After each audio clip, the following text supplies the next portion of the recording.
ಉಳಿಸಿಕೊಳ್ಳೋದು ವಿಶ್ವದ ಅತಿ ದೊಡ್ಡ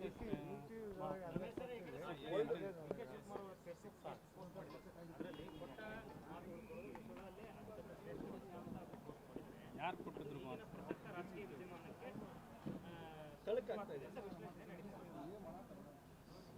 ನೋಡಿ, ಕೊಟ್ಟ ಮಾತದು ಯಾವ ಕಾಂಟೆಸ್ಟ್ನಲ್ಲಿ ಅವ್ರು ಹೇಳಿದ್ದಾರೆ ನಾನು ನೋಡಿಲ್ಲ, ಅದಕ್ಕೆ ರಿಯಾಕ್ಟ್ ಮಾಡೋದು ಸೂಕ್ತ ಅಲ್ಲ.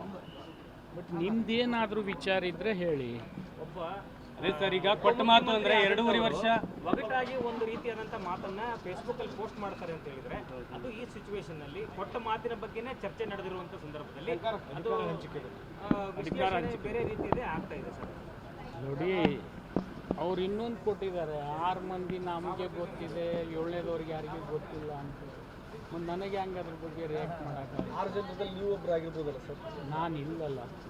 ಹಂಗಂದ್ರೆ ಪರಮೇಶ್ವರ್ ಜಾರಕಿಹೊಳಿ ಅವರು ಅದು ಯಾರು 6 ಜನ ಇದ್ದಾರೆ ಅವ್ರಿಗೆ ಗೊತ್ತು. ಮತ್ತು ನಾನು ಮೊದಲಿಂದನೂ ಹೇಳ್ತಾ ಇದ್ದೀನಿ, ನಮ್ಮದು ಪಕ್ಷ ಭಾಳ ಅವಶ್ಯ, ವ್ಯಕ್ತಿ ಅಲ್ಲ. ಪಕ್ಷ ಉಳಿದ್ರೇ ವ್ಯಕ್ತಿ ಉಳಿತಾನೆ. ಆದರೆ ಪಕ್ಷದ ಜೊತೆ ವ್ಯಕ್ತಿಗೂ ಸಾಮರ್ಥ್ಯ ಇರ್ತದೆ, ನಾನು ಅದನ್ನು ಅಲ್ಗಳಿದಿಲ್ಲ. ಎಲ್ಲ ಅಂಥ ನಾಯಕರು ಒಮ್ಮನಸ್ಸಿನಿಂದ ಇಂಥ ರಾಜಕೀಯ ನಿರ್ಣಯಗಳನ್ನು ಕೈಗೊಳ್ಳಬೇಕು. ಅದನ್ನು ಪ್ರಯತ್ನ ನಮ್ಮ ಹೈಕಮಾಂಡ್ ಮಾಡ್ತಾ ಇದೆ. ಅದು 2 ದಿವಸದಲ್ಲಿ ಸಾರ್ಟ್ ಔಟ್ ಆಗ್ತದೆ ಅನ್ನುವಂಥ ಆಸೆ ನನಗೆ. ಸರ್, ಈಗ DK ಶಿವಕುಮಾರ್ ದುಡಿದಿದ್ದಾರೆ, ಅವ್ರಿಗೆ ಕೂಲಿ ಕೇಳ್ತಾ ಇದ್ದಾರೆ, ತಪ್ಪೇನಿದೆ ಅಂತ ಇದ್ದಾರೆ. ಎಲ್ಲರೂ ದುಡಿದಿದ್ದಾರೆ, ಅವರು ದುಡಿದಿದ್ದಾರೆ, ಅವ್ರಿಗೂ ಆದ್ಯತೆ ಇದೆ. ಪರಮೇಶ್ವರ್ ಅವ್ರು ದುಡಿದಿದ್ದಾರೆ, ಅವ್ರಿಗೂ ಆದ್ಯತೆ ಇದೆ. ಖರ್ಗೆ ಸಾಹೇಬ್ರು ಆಗಬೇಕಾಗಿದ್ದೇ ತಪ್ಪೋಯ್ತು ಕೈನಿಂದ. ಇದೆಲ್ಲ ರಾಜಕಾರಣದಲ್ಲಿ ಬರ್ತಾ ಇರ್ತದೆ. ಏನು ಅಧಿಕಾರದಲ್ಲಿ ಇರೋದು ಭಾಳ ಮುಖ್ಯ ಅಲ್ಲ, ಇದ್ದಾಗ ಏನು ಮಾಡ್ತೀವಿ ಅದು ಭಾಳ ಮುಖ್ಯ ಅಷ್ಟೇ. ಸರ್, ಈಗ DK ಶಿವಕುಮಾರ್ ಅವ್ರಿಗೆ ಕೂಲಿ ಕೊಡೋದಾದ್ರೆ ಪರಮೇಶ್ವರ್ಗೂ ಕೊಡಬೇಕು ಅಂತೀರಾ ನೀವು? ನೋಡ್ರಿ, ಯಾರ್ಯಾರು ಇದ್ದಾರೆ ಎಲ್ಲರಿಗೂ ಕೊಡಬೇಕು. ಅದು ಸಂದರ್ಭ ಬರಬೇಕಲ್ಲ. ಸಂದರ್ಭ ನಾವು ನಿರ್ಣಯ ಮಾಡ್ತೀವಿ, ಬಂದಾಗ ಅವ್ರು ಕೊಡ್ತಾರೆ ನಮ್ಮ ಹೈಕಮಾಂಡ್ದವ್ರು. ಇದು ನನಗೆ ಆಸೆ. ಕಾಂಗ್ರೆಸ್ನಲ್ಲಿ DKC ಖರ್ಗೆ ಅವ್ರ ಥರ DKC ಆಗ್ತಾರ ಅಂತ ಮುಂದೆ ಅದನ್ಯಾಕೆ ನೀವು ಊಹೆ ಮಾಡಾಕತ್ತೀರಿ? ಅದನ್ಯಾಕೆ ಊಹೆ ಮಾಡ್ತೀರಿ? ಎಕ್ಸಾಂಪಲ್ ಸರ್, ಆ ಥರದ ನಾವು ಹೇಳ್ತೀವಿ, ಹೆಗಡೆ ಅವರು ಈ ದೇಶದ ಪ್ರಧಾನಮಂತ್ರಿ ಆಗಿದ್ದರೆ ಜನತಾದಳ ಇನ್ನೂವರೆಗೆ ಇರ್ತಿತ್ತು. ಇಂಥವು ಅನೇಕ ಘಟನೆಗಳು ಇತಿಹಾಸದಲ್ಲಿ ಆಗಿ ಹೋಗ್ತವೆ. ಆದರೆ ಅದನ್ನು ಮೆಲುಕು ಹಾಕೋದು ಅನಿವಾರ್ಯ ಅಲ್ಲ. ಸನ್ನಿವೇಶ ಬರ್ತವೆ. ಮತ್ತು ದೇವೇಗೌಡರ ಆಸೆನೇ ಪಟ್ಟಿದ್ದಿಲ್ಲ, ಪ್ರಧಾನಮಂತ್ರಿ ಆದ್ರಲ್ಲ. ಆಸೆ ಪಡೋರಿಗೆ ಸಿಗ್ತಾ ಇಲ್ವಲ್ಲ ಸರ್, ಅದು ಸಮಸ್ಯೆ. ಅದನ್ನ ನೀವು ಹೇಳಬೇಕು, ಅವರಿಗೂ ಒಮ್ಮೆ ಸಿಗಲಿ ಅಂತ ನೀವು ಹಾರೈಸಿ, ನಾನು ಹಾರೈಸ್ತೀನಿ. ಸರ್, ಈಗ ನಾಯಕತ್ವ ನಾನಂತರೂ ಹಾರೈಸ್ತೀನಪ್ಪ. ಸರ್, ಈಗ ನಾಯಕತ್ವ ಬದಲಾವಣೆ ವಿಚಾರ ಇದೆಯಲ್ಲ ಸರ್, ಇದು ರಾಜಕಾರಣಿಗಳ ಮಧ್ಯೆ ಇತ್ತು. ಇವಾಗ ಇದರಲ್ಲಿ ಸ್ವಾಮೀಜಿಗಳು ಕೂಡ ಎಂಟ್ರಿ ಆಗಿದ್ದಾರೆ.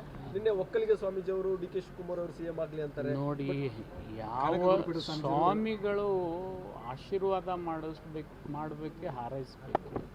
ಅದನ್ನು ಅವರು ವಿವೇಚನೆಗೆ ಬಿಟ್ಟಿರ್ಬೋದು. ಅದು ಹಾರೈಸಿದ್ರೆ ನಾನೇನು ತಪ್ಪು ಅನ್ನೋದಿಲ್ಲ. ಅನೇಕ ಸ್ವಾಮಿಗಳು ಅವ್ರವ್ರ ಜಾತಿ ಹಿಡಿದು ಹಾರೈಸ್ತಾರೆ. ಆದರೆ ಈ ದೇಶದೊಳಗೆ ಸ್ವಾಮಿಗಳು ರಾಜಕಾರಣಕ್ಕಿಂತ ಸ್ವಲ್ಪ ದೂರ ಇದ್ದರೆ ಒಳ್ಳೆಯದು. ಇಷ್ಟು ಮಾತ್ರ ನಾನು ವಿನಂತಿ ಮಾಡ್ತೀನಿ. ಭಾಳಷ್ಟು ಜನ ಸಲೀಂ ಅಹಮದ್ ಸಾಹೇಬರು ಮಾತಾಡೋದು ನಾನು 7-8 ಜಿಲ್ಲೆ ಉಸ್ತುವಾರಿ ಕೆಲಸ ಮಾಡಿದ್ದೀನಿ, ಕಾಂಗ್ರೆಸ್ ಸಂಘಟನೆ ಮಾಡಿದ್ದೀನಿ. ನನಗೂ ಕೂಡ ಕಳೆದ ಬಾರಿ ಸಿಗಬೇಕಿತ್ತು, ಸಿಗಲಿಲ್ಲ. ಸಚಿವ ಸ್ಥಾನ ಅಂತ ಬೇಸರ ವ್ಯಕ್ತಪಡಿಸಿದ್ದಾರೆ. ಒಂದು ಕಡೆ ಅವರು ಕೂಡ ಸಚಿವಾಕಾಂಕ್ಷಿ. ಭಾಳಷ್ಟು ಜನಕ್ಕೆ ಬೇಸರ ಇದೆ. ಬಸವರಾಜ ಶಿವಣ್ಣವ್ರು ಕೂಡ ಹೇಳಿದರು, ನಾನು ಆಕಾಂಕ್ಷಿ ಇದ್ದೀನಿ, ಒಂದು ಜಾಸ್ತಿ ಪ್ರಾಧಾನ್ಯತೆ ನಾನು ಕೊಟ್ಟರೆ ಅನುಕೂಲ ಅಂತ. ಏನು ಹೇಳ್ತೀರಿ ಸರ್? ಅದು ರಾಜಕಾರಣದಲ್ಲಿ ಯಾರೇ ಇರಲಿ, ಎಲ್ಲರಿಗೂ ಆಸೆ ಇರ್ತದೆ. ತಪ್ಪೇನಿದೆ? ಸಮಯ ಬಂದಾಗ ಅವ್ರಿಗೂ ಸಿಗ್ಬೋದು.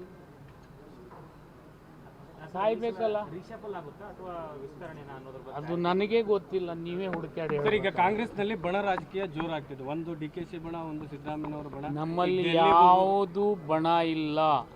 ನೀವು ಸೃಷ್ಟಿ ಮಾಡಕ್ಕೆ ಹೋಗಬೇಡಿ. ನಾವೆಲ್ಲರೂ 140 ಜನ ಒಂದೇ ಇದೆ. ಈ ಸಹಿ ಸಂಗ್ರಹಣೆ ಮಾಡೋದು, ಕುದುರೆ ವ್ಯಾಪಾರ ಮಾಡ್ತಾ ಇದ್ದಾರೆ ಅನ್ನೋಂಥ ಆರೋಪವನ್ನು ನಿಮ್ಮ ಬಲ್ಲಿ ನೀವು ರಿಪೀಟೆಡ್ಲಿ ಜೋಶಿ ಅವರ ಒಂದು ಸ್ವಲ್ಪ ತೋರಿಸ್ಬಿಡ್ರಿ. ಒಂದು ಸರ್ತಿ ತೋರಿಸ್ರಿ ಯಾರು ತಗೊಂಡಿದ್ದಾರೆ.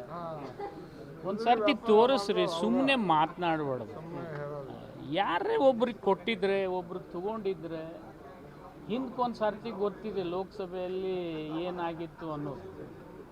ಅದು ಕೊಟ್ಟು ಸಿಕ್ಕಾಕೊಂಡಿದ್ರು ಅದನ್ನ ಮೊದಲು ತೊಳೀರಂತೇಳಿ. ಸರ್, ಈಗ ಜೈಲ್ನಾಗ ಇದ್ದವ್ರನ್ನ ಹೋಗಿ ಭೇಟಿ ಆಗ್ತಾರೆ ಡಿ ಕೆ ಶಿವಕುಮಾರ್ ಅವರು ನೋಡಿ, ನೀವು ನೋಡಿರಿ ಸಹಿ ಅಲ್ಲ, ಆರೋಪ ಕೇಳಿ ಬರ್ತಾರೆ. ಯಾರಿಗಾದ್ರು ಡಿ ಕೆ ಶಿವಕುಮಾರ್ ಅವ್ರ ಪಾಪ ಅವ್ರ ಮೇಲೆ ಕೇಸ್ ಇದ್ದಾಗ ಸೋನಿಯಾ ಗಾಂಧಿ ಮೇಡಮ್ ಹೋಗಿದ್ರು ತಪ್ಪಂತೀರಾ? ಅವಾಗೇನು ಅಂದಿಲ್ಲ, ಈಗ ಯಾಕಂತ ಈ ಸಂದರ್ಭದಲ್ಲಿ ಹೋಗಿರೋದು ಅಧಿಕಾರ ಇದು ಸಂದರ್ಭ.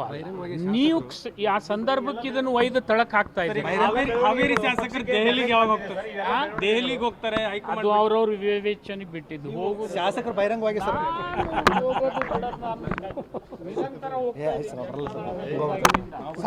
ಬಿಜೆಪಿನ